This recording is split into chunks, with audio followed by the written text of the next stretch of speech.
شكرا سعادة الوزير عبد الحميد صيام من القدس العربي. سعادة الوزير، أنت تعرف أن الدنيا هي عبارة عن مصالح. الولايات المتحدة التي تدعم إسرائيل بدون حدود إذا لم تشعر أن هناك ثمن ممكن أن يدفع بسبب الدعم اللامحدود لإسرائيل، كيف يمكن أن تغير اتجاهها؟ هل بإمكان الدول العربية والإسلامية أن تستخدم قوتها الناعمة وقوتها الاقتصادية وعلاقاتها لفرض قيام الدولة الفلسطينية وليس استجداء قيام الدولة الفلسطينية؟ أعتقد لا نستطيع أن نتحدث ولا يجب أن نتحدث في الشأن الدولي عن فرض. لا نقبل أن يفرض علينا ولا نريد أن نفرض على أحد، لكن لابد أن نتكاتف ونعمل سويا لتحقيق ما هو الحق، والحق هو قيام الدولة الفلسطينية. وهذا هو الفكرة الأساس في التحالف الذي دعينا له البارحة، والذي حضره ما يقارب من 90 دولة، تقريبا 60 منهم على مستوى وزاري. وهذا تأكيد أن هناك تضافر ورغبة لإيجاد سبيل لتحقيق تسوية حقيقية للقضية في منطقتنا بقيام الدولة الفلسطينية. وأعتقد هذا هو المسار الصحيح، هو توليد أو تعزيز الإجماع الدولي، وهذا لا شك سيؤثر أيضا على الأطراف التي لا زالت تتردد في هذا الجانب هنا وثم هنا. إذا فعلا إذا فعلا تم استهداف أمين عام حزب الله وخرجت أمور عن السيطرة، هل ستتواصلون مع الإيرانيين لتجنيب المنطقة من حرب شاملة؟ على كل حال نحن نتواصل مع الجميع لتجنيب المنطقة مزيد من الحروب ومزيد من الأسى، وسنعمل دوما على يعني تجنب أي شيء يزيد من هذا القتال. Minister, there is deep concern here and elsewhere about the way things are heading in the Middle East. How dangerous a moment would you say this is for the region? I mean, we have been saying, for months now, that this is an incredibly dangerous moment and that the risk of the situation spiraling out of control is real. And that is not less the case now, it is indeed more the case. And that is why we continue to push for a ceasefire certainly in Gaza, but also now a ceasefire in Lebanon, because again, guns are not the answer. How much more dangerous do you think it is now? I mean, it's hard to assess a specific level of danger. I think Minister Ayman would like to add something. Thank you. I think it can get much more dangerous, particularly if the Israeli government is allowed to continue with its escalatory measures against Palestinians in the West Bank and against the holy sites. You have a deadlock in Gaza because the Israeli Prime Minister aborted the exchange deal. You have an escalation in Lebanon because he sees he only understands that the language of war. He hasn't listened to the international community. He didn't listen to his allies. So he launched war in Lebanon. And now this government is trying to escalate on the West Bank. If that happens, that is when the threat of regional war will become the more real, because the symbolism and the importance of the holy site. 1734th meeting of the Security Council is called to order.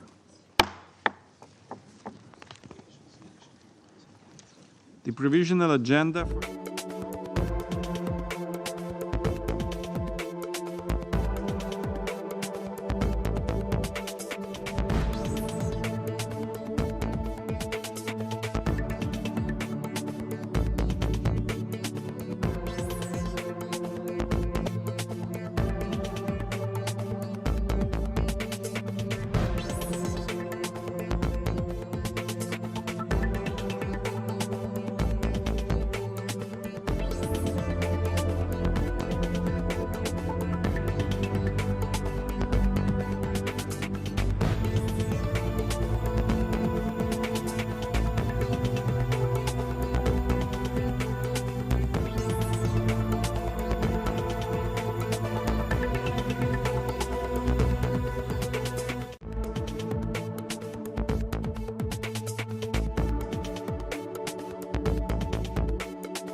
The Security Council will now begin its consideration of item 2 of the agenda. I now give the floor to the Secretary General, His Excellency Mr. Antonio Guterres. Mr. President, Excellencies, almost 1 year has passed since the horrific acts of terror perpetrated by Hamas and other Palestinian armed groups on 7 October. I repeat my utter condemnation of these attacks and the taking of hostages. Nothing can justify such acts. This week, I held 2 more in a series of meetings with the families of hostages. I call again for their immediate and unconditional release. Since 7 October, relentless Israeli bombardment and hostilities have killed tens of thousands of Palestinians in Gaza, including many women and children. Countless others have been injured, maimed, and traumatized for life. The speed and scale of the killing and destruction in Gaza are unlike anything in my years as Secretary General. Nothing can also justify the collective punishment of the Palestinian people. Over the past year, virtually the entire population of Gaza has been displaced, many of them several times, with nowhere safe to go. Half of the homeless are children. All are surviving in appalling conditions with very limited access to food, water, sanitation, shelter, and health care. All are in constant fear for their lives. In face of this destruction, international humanitarian law is in tatters. And let's be clear, violations by one side cannot be used to justify violations by the other. The humanitarian system is hanging by a thread. 226 of our own colleagues have been killed, many with their families. I call for investigation and accountability for these killings. At the same time, violence continues in the occupied West Bank, including East Jerusalem. Some 700 Palestinians and 14 Israelis have been killed since 7 October, the highest number on both sides in more than 2 decades. The construction of new settlements, land grabs, demolitions, and settler violence all continue. The advisory opinion of the International Court of Justice found that Israel's continued presence in the occupied Palestinian territory is unlawful, and Israel has an obligation to end it as rapidly as possible. The General Assembly demanded that Israel should comply. Meanwhile, the Israeli authorities continue to limit and prevent the international media from reporting from the occupied Palestinian territory. International media outlets are the eyes and ears of the world. Journalists must be able to do their jobs everywhere. Mr. President, shock waves radiating from the unprecedented death and destruction in Gaza now threaten to push the entire region into the abyss, a full-scale conflagration with unimaginable consequences. Monday was the bloodiest day in Lebanon since 2006. Today, Israeli Defense Forces struck civilian buildings in Beirut, saying they had targeted Hezbollah's main headquarters located under Nice. War in Lebanon could lead to further escalation involving outside powers. I fully support the proposal for a temporary ceasefire, allowing for the delivery of humanitarian relief and paving the way for the resumption of serious negotiations for a durable peace across the Blue Line. We need this ceasefire now. We cannot afford endless negotiations as we have on Gaza. We must avoid a regional war at all costs. Gaza remains the epicenter of the violence, and Gaza is key to ending it. Mr. President, Gaza is the most dangerous place in the world for the delivery of humanitarian assistance. But our colleagues continue to do their utmost to fulfill their humanitarian mission. The recent polio vaccination campaign shows what humanitarian agencies can do when they are allowed to carry out their vital work. But crossing points into Gaza remain restricted or inaccessible, roads are damaged and littered with unexploded ordnance, essential items, including shelter kits and protective equipment, are prohibited, and so far this month, almost half of coordinated humanitarian movements in Gaza were denied access or otherwise impeded by the Israeli authorities. 87% of movements between north and south were denied or impeded. Instead of scaling up humanitarian operations, we see a scaling up of attacks and harassment against humanitarian personnel. On 28 August, Israeli forces opened fire on a clearly marked World Food Programme armored vehicle that was part of a convoy that had been coordinated with the Israeli military authorities. 10 bullets hit the windows of the vehicle, was stopped at Al-Rashid checkpoint on its way to support the polio vaccination campaign in northern Gaza. Soldiers pointed their weapons directly at the convoy personnel. The clearly marked UN vehicles were encircled by Israeli forces and live shots were fired. The convoy was approached by 2 Israeli tanks and a bulldozer. The rear tank rammed UN vehicles from the back, compacting the convoy with 12 humanitarian workers inside. The bulldozer dropped debris on the first vehicle while soldiers threatened UN and NGO personnel inside. Actions like these create significant risks to UN and other humanitarian personnel. Attacks on humanitarians are an unacceptable assault on the values of the United Nations and must stop. Meanwhile, the indispensable work of UNRWA cannot be undermined by attacks against its people and mandate and by administrative obstacles. I urge the Israeli authorities to do everything in their power to end attacks on UN personnel and property, to stop spreading disinformation against UN officials and entities, and to speed up the approval of visas and procurement requests. All parties must abide by their obligations to protect humanitarian personnel and ensure that civilian sites are not used for military purposes. Mr. President, the United Nations will continue to support all efforts towards sustainable peace, starting with an end to the violence. The death spiral must end for Gaza, for the people of Palestine and Israel, for the region, and for the world. International humanitarian law must be respected. Civilians and civilian infrastructure must be protected. Aid must flow freely and safely, and there must finally be accountability. The key to peace in the region is a political solution. All hostages must be released immediately and unconditionally, and the international community must mobilize for an immediate ceasefire and the beginning of an irreversible process towards the end of the occupation and the creation of a Palestinian state.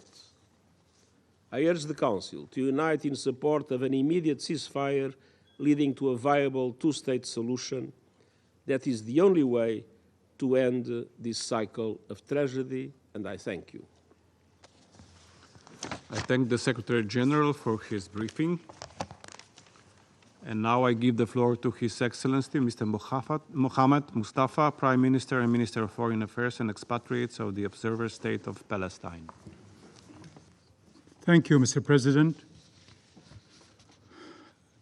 اسمح لي في البداية At the outset, أن أتقدم منكم allow me ولوفد سلوفينيا to بصفتكم رئيس مجلس الأمن لهذا thank الشهر you, Mr. President, and thank بوافر Slovenia, الشكر the والتقدير President of the Security على Council, for عقد هذا this الاجتماع month. الوزاري الهام We express our حول القضية gratitude for الفلسطينية. holding this important وأود ministerial أن أغتنم meeting هذه الفرصة on the Palestinian cause. لأتقدم I لكم take this بالتهنئة على حسن opportunity to قيادتكم congratulate you لمجلس الأمن on خلال assuming فترة the توليكم الرئاسة presidency خاصة of the Security في هذا Council in الوقت this الدقيق. able manner, especially لقد at this شهدنا من delicate سلوفينيا time.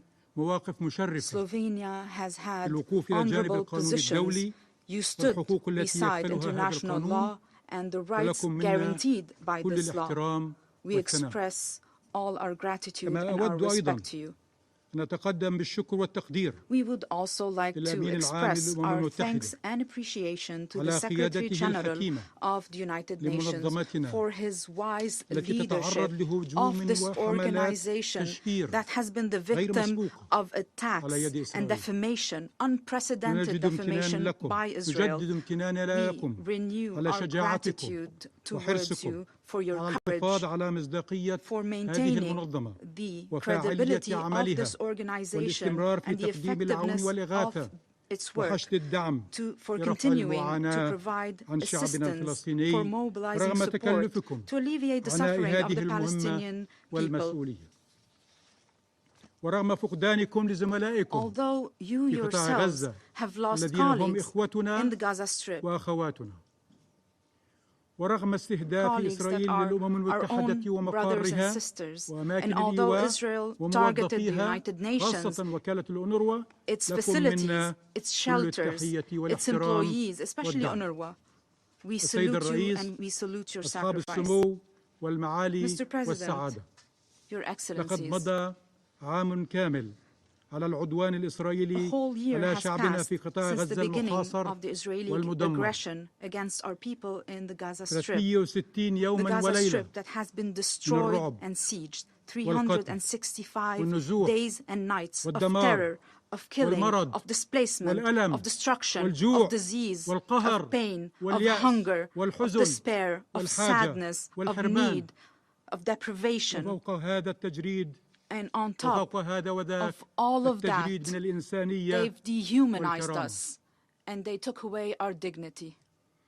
لقد بدأ عام على تعنت year has الحكومة passed الإسرائيلية on the ولقد مضى عام intransigence أيضا of the Israeli على government. A الازدواجية year has اللا passed إنسانية for للمعايير the inhumane المجلس. double standards in this والتي council. تركت أطفالنا Double ونساؤنا standards that have left وشيوخنا our ورجالنا children, our women, our وأطباؤنا elderly, our وصحفيينا doctors, our journalists, ومعلمينا our teachers, وطواقمنا دون حماية our humanitarian وعون. workers without any وكأنهم protection, ليسوا من البشر. without any support, as if they were not even السيد الرئيس human beings. لقد أتينا إلى الأمم المتحدة Mr. President, we ولمسنا came to التضامن the الكبير United Nations مع شعبنا and we felt وقضيته العادلة solidarity, great solidarity ولكننا with our نغادرها people and our والمجازر just الإسرائيلية cause. But we لم leave the تتوقف United بعد. Nations and we see that the Israeli ومجلس massacres الأمن have not لم ended. يلجم And the حتى Security الآن Council, to this العدوان very الإسرائيلي day, did ولم not put an end to يقر the Israeli الإجراءات التي من aggression, شأنها did not adopt كبح جماح measures الحكومة الإسرائيلية that would التي ترى في الحرب والعدوان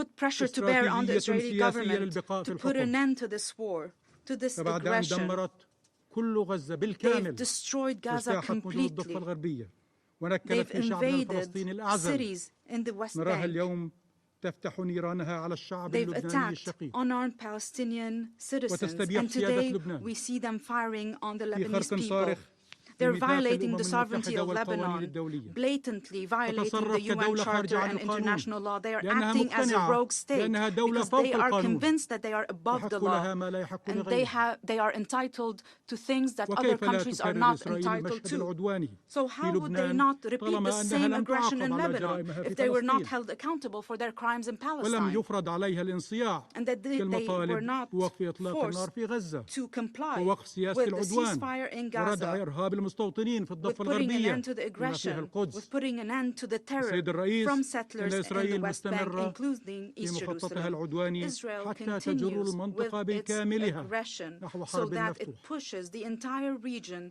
هل towards an سيستمر مجلس open الأمن war? في Will موقفه the Security التقليدي Council الذي ينتهي continue بالتنديد with its والمطالبة traditional position where you متوقعة من call إسرائيل for الامتثال؟ Israel to put an end to the متى war and expect ستفعلون Israel أدواتكم to هنا comply? في When مجلس will you الأمن activate your tools التي at تجبر the Security إسرائيل Council على that will الامتثال compel لصون Israel وحفظ to الأمن comply, والسلم to الدوليين؟ maintain international peace إلى and متى security? سيكون الفصل السابع Till محرما when على will إسرائيل؟ you هل تنتظرون refrain كارثة from أكبر من using ذلك؟ Chapter 7 on Israel? هل Are you تنتظرون waiting for a حرباً bigger أوسع من catastrophe? ذلك؟ Are you waiting for a larger نحن war? ندين استهداف المدنيين We condemn كافة attacking وعلى السواء citizens مهما كان عرقهم